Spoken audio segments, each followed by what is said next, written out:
Hey there, you military dogs. After the previous episode, it's time for something a little bit lighter.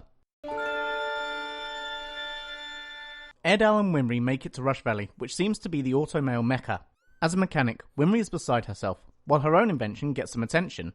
This showcases Winry's handiwork. We've always been aware that she's good at her art. Except for that one time.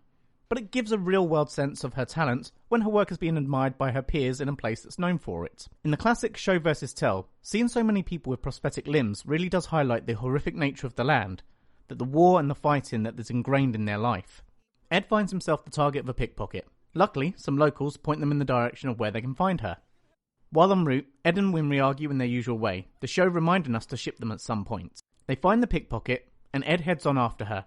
Seeing him coming from her perspective gives a real sense of Ed's ability and why he's a state alchemist. Despite this, Panina ably escapes him, and then we're reminded how resourceful Al can be. Panina escapes, but is caught by Winry. No way I'm letting her go! Not quite yet, anyway! Not until I've had a closer look at that automail! Friend of yours? Not really! After criticising her work, Winry begs Mr. Dominic to take her on as an apprentice. Not a chance, girl. Meanwhile, the boys are marvelling at Satira's pregnancy.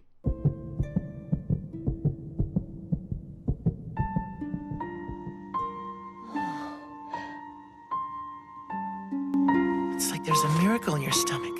Winry gets to know Panina a little better. I was in a train accident when I was a kid. It killed my parents. I wound up losing both my legs in the wreck. You look like the most miserable, pathetic girl in the entire world. Then, chastises her for wasting her gift, stealing from others. Stand up and get to work! Panina gives Winry Ed's watch, and then she cracks it open. Seeing the date causes Winry to get a little upset before Ed rushes in to tell them that the baby's coming. Mr. Dominic leaves to go get the doctor, but the baby is on the way, and so Winry takes charge. After some time passes, they successfully deliver the baby, and Ed summarises, Awesome! Awesome, awesome, awesome! Ed helps Winry up, and she admits to seeing the engraving in his watch. Ow, ow, ow, that really hurt! You forced it open? We see the memory of them burning their family home down, and Winry resolves herself to asking Mr. Dominic to take her on as apprentice again. Winry gets her compromise, if not what she actually wants. Ed and Al just make the train, leaving Winry to her apprenticeship. This episode acts as a filler from the main story, and we get a light relief from the events of the last episode. Though it doesn't push the core story too much, we do get some more of Winry, which is always welcome. In many ways, this is her episode. We get to see Winry's take-charge attitude and her willingness to help somebody in need, which are clearly traits she's inherited from her parents.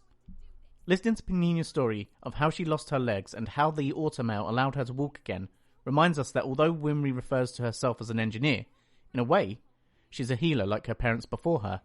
Where the last episode exposed us to the end of someone's journey, the key theme in this episode focuses on the start of our journey. Even in the FMA universe, childbirth is considered a miracle. Alchemists have worked for centuries and we're still not able to do that. A person creating another person. You gotta be kidding me. Now you're lumping in alchemy with the miracle of birth? An occupational hazard. Ed's comparison to alchemy continues to show how much he reveres the art. During the labour, Ed feels helpless. This is an important moment for his character as it ties back to the date in his watch. It reminds him that his sphere of control can only extend so far, and that even alchemy has its limits.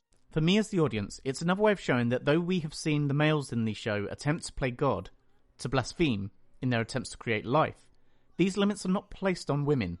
In a way, women are closer to godlike power in their ability to bring new life into the world. Finally, the engraving on Ed's watch is a reminder to him of the last time he felt so helpless. The burning of their home, a symbol of their tragedy, but a necessary step in propelling them in their journey.